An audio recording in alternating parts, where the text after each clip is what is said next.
Welcome to Competitive Exams Corner. Welcome to the Hindu editorial analysis on 16th April 2020. ఈరోజు మనకు ఉన్న important article ఒకటి ఉంది. ఆ ఆర్టికల్ పేరే స్ట్రెస్ టెస్ట్. సో ఇది ఎడిటోరియల్ పేజ్లో ఉంది. మీకు ఓపెన్ చేయగానే వెంటనే మనకు లెఫ్ట్ సైడ్ కార్నర్లో మీకు ఈ ఆర్టికల్ కనిపిస్తుంది. So first of all stress అంటే ఏంటో మీకు తెలియాలి. స్ట్రెస్ అంటే విపరీతమైన ఆందోళన అని చెప్పచ్చు. అంటే ఏదైనా సరే ఒక భయంకరమైన సిచ్యువేషన్ మీ లైఫ్లో మీకు ఎదురవుతున్నప్పుడు అది ఫిజికల్గా కానీ మెంటల్లీ కానీ అవుతున్నప్పుడు దాన్ని ఎలాగైనా సరే మనము ఎదుర్కోవాలి అండ్ దాని మీద విజయం సాధించాలి అని మన మనసు పూర్తిగా దానికి వ్యతిరేకంగా మనం పోరాడుతున్నప్పుడు మనకు కలిగే చాలా ఫీలింగ్స్లో ఒక ఫీలింగ్ ఏంటి అంటే స్ట్రెస్ అన్నమాట. అంటే పూర్తి ఆందోళన, అంటే ఏమవుతుందో తెలియని పరిస్థితి. సో దాన్ని మనం స్ట్రెస్ అని పిలుస్తాం. సో ప్రజెంట్ ఇండియాలో ఉన్న ప్రతి ఒక్కరూ ఈ స్ట్రెస్ అనే ఒక ఫీలింగ్తో ఉన్నారనమాట. సో ప్రధానమంత్రి నుంచి అక్కడ కాశ్మీర్ టు కన్యాకుమారి ప్రతి ఒక్కరూ ఈ స్ట్రెస్ అనే ఫీలింగ్తో ఉన్నారు. ఎందుకు అంటే బికాస్ ఆఫ్ కోవిడ్-19. సో అది ఇంకా స్టార్టింగ్లో 1-2 ఉన్నది. ఈ రోజు కానీ నిన్న కానీ రోజుకు 500 మందికి 1000 మందికి అది సోకుతుందన్నమాట. సో ఒక పక్క అమెరికా, ఇటలీ లాంటి దేశాల్లో పూర్తిగా అతలాకుతలం అయిపోయినాయి. వాళ్ళు పూర్తిగా చేత ఎత్తేసిన పరిస్థితి. బట్ ఇండియాలో ఏమవుతుందో అనే ఆందోళన. నెక్స్ట్ అంతా సక్రమంగా అవుతుంది అండ్ నరేంద్ర మోడీ గారు బాగానే చేస్తున్నారే అనే ఒక పాజిటివిటీ. సో ఎంటైర్ కలిపి మనకు ఒక ఏమవుతుందో తెలియని పరిస్థితి ప్రజెంట్ ప్రతి ఒక్క భారతీయుడు ఎదుర్కొంటున్నారు. దీనికి సంబంధించి ఈ ఆర్టికల్ మనకు కొన్ని ఇంపార్టెంట్ పాయింట్స్ని ఎక్స్ప్లెయిన్ చేస్తోంది. చూద్దాం. ఫస్ట్ చూడండి, the pandemic battle will not end soon, but normalcy will have to be restored in phases. అంటే మనకు ఈ పాండమిక్ అన్నది ఇప్పట్లో ఎండ్ అవ్వదు. సో మనకు నార్మల్ లైఫ్ రావడానికి వెంటనే మనకు రాదు. అది కొంత ఫేజెస్ పరంగా, అంటే మనకు సెగ్మెంట్స్ పరంగా వస్తుందని చెప్పి మనకి ఇక్కడ చెప్తున్నారు. Next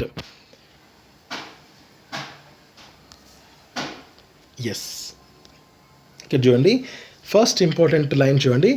the revised protocol for the extended period of lockdown that is now scheduled to May 3 indicates its staggered rollback starting from April 20.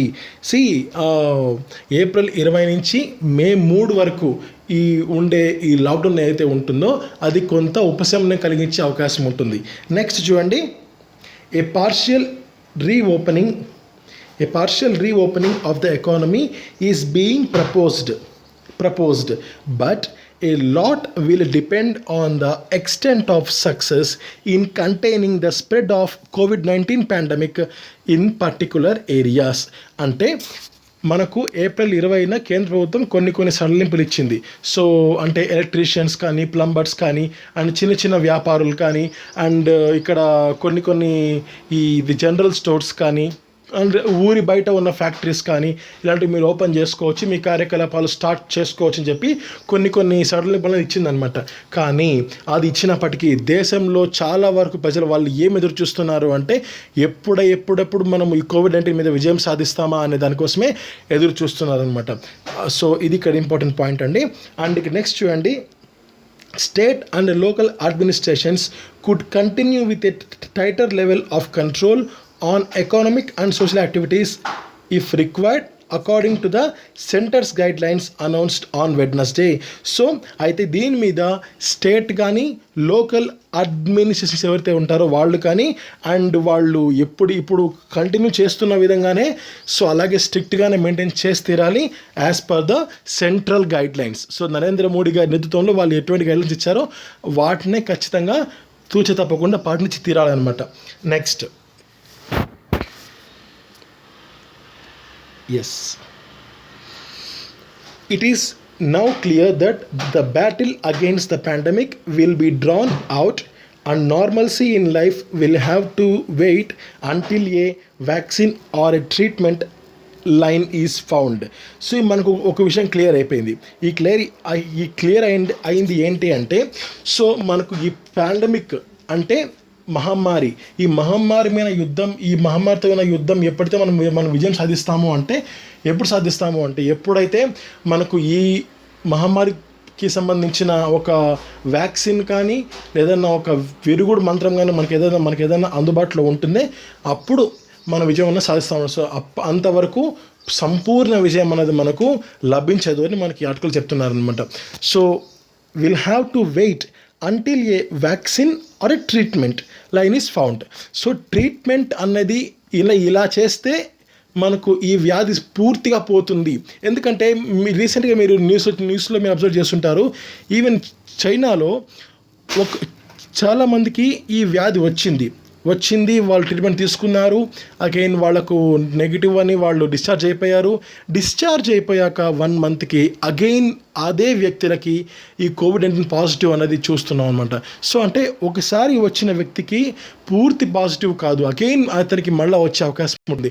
So అందుకే ఒక వ్యాక్సిన్ కానీ అంటే ఒక చిన్న ఇంజెక్షన్ లాంటిది కానీ అండ్ వాటిని ఎలా ట్రీట్ చేయాలనే విషయం కానీ, సో ఈ 2 విషయాల మీద క్లారిటీ వస్తే తప్ప మనం ఈ కోవిడ్-19 మీద సంపూర్ణ విజయం అన్నది మనకు లభించే ప్రసక్తే లేదన్నమాట. నెక్స్ట్ ఇక్కడ చూడండి, నెక్స్ట్ ఇంపార్టెంట్ లైన్, ఎస్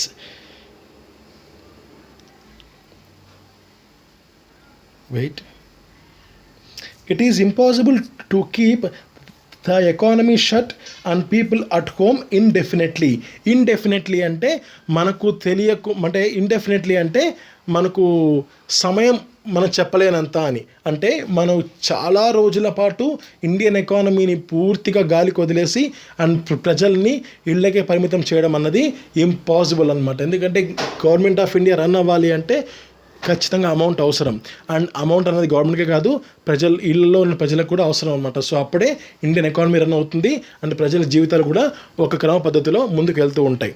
అది ఇక్కడ ఇంపార్టెంట్ పాయింట్. నెక్స్ట్ చూడండి, the proposed relaxations are hence a step forward. So వాళ్ళు ప్రపోజ్ చేసిన కొన్ని సడలింపులు ఏవైతే ఉంటాయో అది ఒక ముందడుగులాగా ఇక్కడ చెప్తున్నారనమాట. Next industries outside city limits, certain types of construction both in rural and urban areas, segments of service sector, manufacturing partially will reopen after April 20. So ఇక్కడ ఏం చెప్తున్నారంటే సిటీ లిమిట్స్ క్రాస్ చేసి అవుట్ సైడ్ సిటీ లిమిట్స్ ఏవైతే factories ఉంటాయో ఆ industries కానీ, next కొన్ని కన్స్ట్రక్షన్కి సంబంధించినవి కానీ అది రూరల్ మరియు అర్బన్ ఏరియాస్లో, అండ్ కొన్ని సర్వీస్ సెక్టర్ సెగ్మెంట్స్ కానీ అండ్ మ్యానుఫ్యాక్చరింగ్ సంబంధించినవి కానీ వీటిలో కొన్ని మాత్రం ఏప్రిల్ 20 అయిపోయాక రీఓపెన్ కానున్నాయన్నమాట. నెక్స్ట్ ఇవి కాకుండా small service providers such as electricians, plumbers, IT repair, motor mechanics and carpenters will be allowed to operate, which will help them and those who need to hire them. అంటే మనకు April 20 నుంచి చిన్న వ్యాపారులు ఎవరైతే ఉంటారో అంటే ఎలక్ట్రీషియన్స్ కానీ, plumbers కానీ అండ్ ఐటీ రిపేర్ కానీ, మోటార్ మెకానిక్స్ కానీ, కార్పెంటర్స్ కానీ, సో వీళ్ళందరూ ఏప్రిల్ 20 నుంచి వాళ్ళ ఇళ్ళ నుంచి బయటకు వచ్చి వాళ్ళ సేవల్ని స్టార్ట్ చేయొచ్చు. సో ఇది ఇక్కడ ఇంపార్టెంట్ పాయింట్ అనమాట. అండ్ మిగిలిన వాళ్ళకి హెల్ప్ చేసి వాళ్ళ అమౌంట్ సంపాదించుకోవచ్చు అని చెప్పి గవర్నమెంట్ ఆఫ్ ఇండియా ఏప్రిల్ 20 నుంచి వాళ్ళకు సడలింపుని ఇచ్చింది. నెక్స్ట్ చూడండి, it will be a good idea to add tailors to the list, an essential service now that masks are mandatory in public and workplaces. అంటే ఈ సడలింపుల్లో బట్టలు కుట్టే వాళ్ళకు టైలర్స్ కూడా వాళ్ళు సడలింపు ఇచ్చారనమాట. So it is a very good idea అని చెప్పి ఈ ఆర్టికల్ రాసిన ఆథర్ మనకు చెప్తున్నారనమాట. ఎందుకంటే మాస్కులు కుట్టడం చాలా కీలకంగా మారింది ప్రస్తుత పరిస్థితుల్లో. సో అందుకని చెప్పి ఈ టైలర్స్ని కూడా వాళ్ళు సడలింపు ఇచ్చారనమాట. నెక్స్ట్ చూడండి,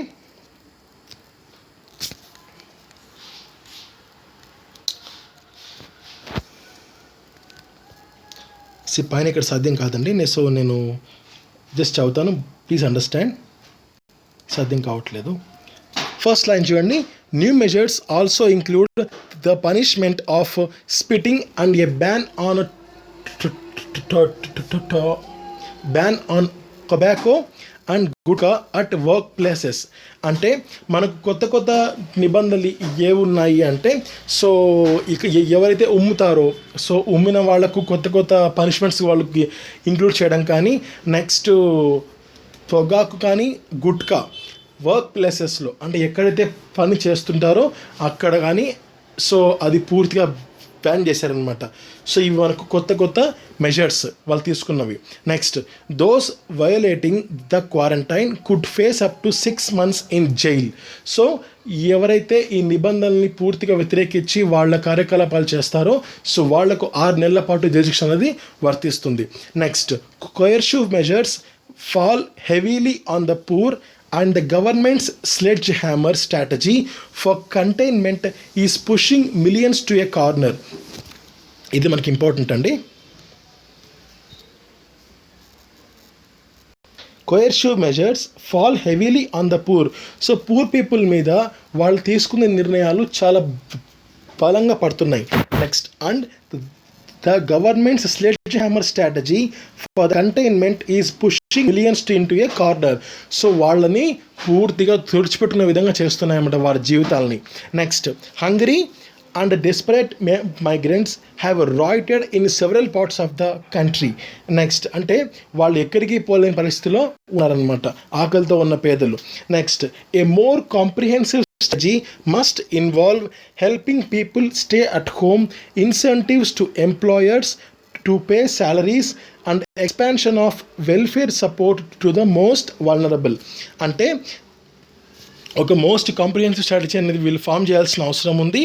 అండ్ ఇది మాత్రమే కాకుండా సో ఆ స్ట్రాటజీ ఎలా ఉండాలి అంటే it must involve helping people stay at home. So ప్రజలు ఇళ్లలోనే ఉండే విధంగా వాళ్ళు చర్యలు తీసుకునే విధంగా ఒక స్ట్రాటజీని వాళ్ళు ఖచ్చితంగా పర్ఫామ్ చేయాల్సి ఉంటుంది. And must involve people stay at home and incentives to employers వేరు, ఎంప్లాయీస్ వేరు. ఎంప్లాయర్స్ అంటే the people who are giving jobs. Employees అంటే the people who are working under a certain person or a certain agency. అంటే employees అంటే మనకు ఒక ఆర్గనైజేషన్లో ఒక వ్యక్తి కింద పనిచేసే వాళ్ళని ఎంప్లాయీస్ అంటారు. సో నెక్స్ట్, ఎంప్లాయర్ అంటే ఎవరు అంటే ఎవరైతే కొంతమందికి ఉద్యోగాన్ని కల్పిస్తాడో ఆ వ్యక్తిని ఎంప్లాయర్ అని పిలుస్తారనమాట. So incentives to employers to pay salaries అంటే వాళ్ళ కింది వ్యక్తులకు జీతాలు ఇవ్వడానికి సో వాళ్ళకు కొన్ని ఇన్సెంటివ్స్ అనేది ఇవ్వాలని చెప్పి ఈ ఆర్టికల్కి సంబంధించిన ఆథర్ కోరుతున్నాడు గవర్నమెంట్ని. And expansion of welfare support for the most vulnerable. So ఎవరు పూర్తిగా దిగువ మధ్యతరగతి ఉంటారో సో వాళ్లకు వెల్ఫేర్ సపోర్ట్ ఖచ్చితంగా అందచేయాలని చెప్తున్నారు అనమాట. నెక్స్ట్ చూడండి, MGNREGA, which is meant to guarantee a minimum income to the poorest in situations of the distress such as this, has completely collapsed. See, MGNREGA గురించి నేను రీసెంట్గా న్యూస్ ఆర్టికల్ నేను మీకు ఇన్ఫార్మ్ చేశాను. సో MGNREGA అంటే ఏం లేదండి, Mahatma Gandhi national rural education guarantee act అనమాట. సో ఇది ఏంటంటే మనకు దాదాపు 100 రోజుల పాటు రూరల్ ఏరియాస్లో ఉద్యోగ కల్పన కోసం వచ్చిన ఒక యాక్ట్ అనమాట. ఇది 2007లో వచ్చింది. అండ్ దీని మెయిన్ లక్ష్యం ఉద్యోగ కల్పన. అండ్ ఈ కోవిడ్-19 లాక్డౌన్లో భాగంగా ఇది పూర్తిగా కొలాప్స్ అయిపోయింది అనమాట. అసలు దీని గురించి పట్టించుకునే వాళ్ళు కూడా లేరని చెప్పి ఆర్టికల్లో ఇన్ఫార్మ్ చేస్తున్నారు. Next, the program will be allowed to restart now. So but there must be proactive efforts to expand it. So కానీ ఇప్పుడు ఏప్రిల్ 20 నుంచి మనకు ఈ ప్రోగ్రామ్ అగైన్ రీస్టార్ట్ కాబోతోంది. కానీ రీస్టార్ట్ ముందు కొన్ని ప్రోయాక్టివ్ అంటే సో ముందుగానే ఊహించి కొన్ని మెజర్స్ని తీసుకోవాల్సిన అవసరం ఉంది అని చెప్పి ఇక్కడ చెప్తున్నారు. Next, another area in need of urgent attention of governments is the breakdown of general health care in many parts of the country, claiming several lives and leaving far too many begging for treatment. ఇది కూడా ఇక్కడ important point అండి.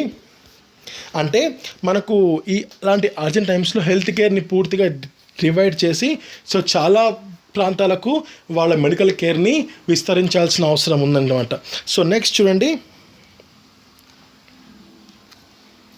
Yes, states such as Kerala and Rajasthan have involved local bodies and community organizations to provide food, medicine, and other essential items to people at their locations, leading to near total compliance of lockdown guidelines. అంటే కేరళ కానీ రాజస్థాన్ లాంటి రాష్ట్రాల్లో వాళ్ళు ఏం చేశారు అంటే local బాడీస్ని and ఎవరైతే కొన్ని సంస్థలు ఉంటారో వాటిని వాళ్ళని పూర్తిగా సంప్రదించి వాళ్ళని కూడా ఈ లాక్డౌన్లో పూర్తిగా ఇన్వాల్వ్ చేసి సో ప్రజలకు యూజ్ అయ్యే విధంగా వాళ్ళు యూజ్ చేసుకుంటున్నారు అనమాట.